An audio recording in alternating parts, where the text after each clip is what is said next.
Thank you for stumbling onto my channel. My name is Brady.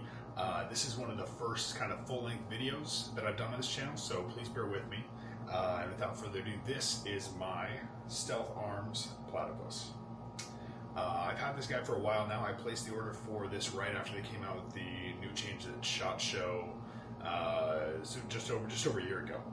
So this is the prickle grip. This is the 5-inch slide with the threaded barrel.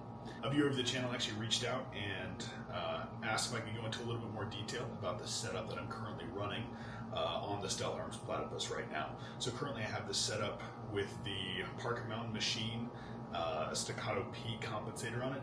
I've been running it this way for probably the last 8 months or so. Initially when I got it, I ran it just with the bare threaded barrel. And I did that for about the first 3 range sessions, and I believe it was around 750 rounds that I ran through it. Right out of the box, this thing ran like a top. Fit and finish was really nice. This is not my first 2011 style gun, and I was super happy with the finish. I'll show a little bit of close-ups later, but the Cerakote finish has actually held up fantastically. There's way more holster wear on the Surefire that I'm running on here, way more than any other part. So like I said, the initial 750 rounds through this gun were shot with just the threaded barrel.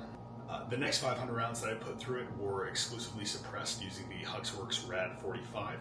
I had done no cleaning through that next 500 rounds, and it ran flawlessly. In my opinion, the only reason to get this guy with a threaded barrel is so that you can run it either suppressed or compensated.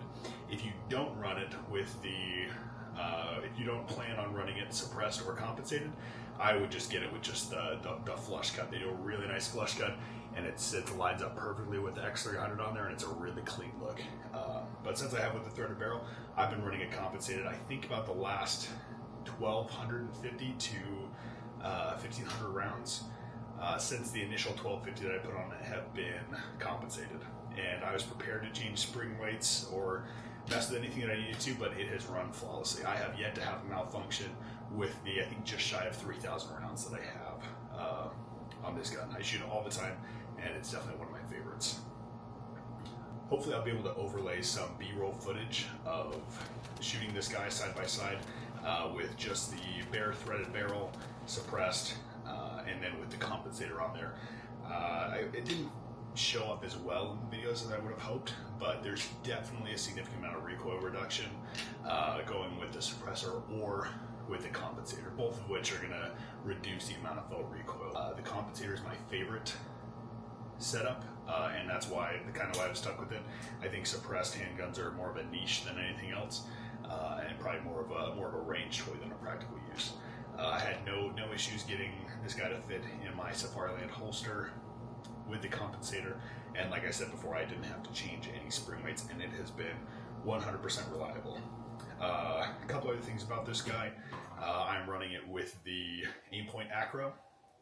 The FDE matches really nicely, and then with the Surefire X300 Turbo, and I also have this little thumb ledge on here. I forget who makes it, but I'll try to throw it in the description when I look that up. This has definitely made it as a staple of the 2011 type firearms that I own. I shoot it all the time, and if you are on the fence about buying it, just buy it. Thanks for watching.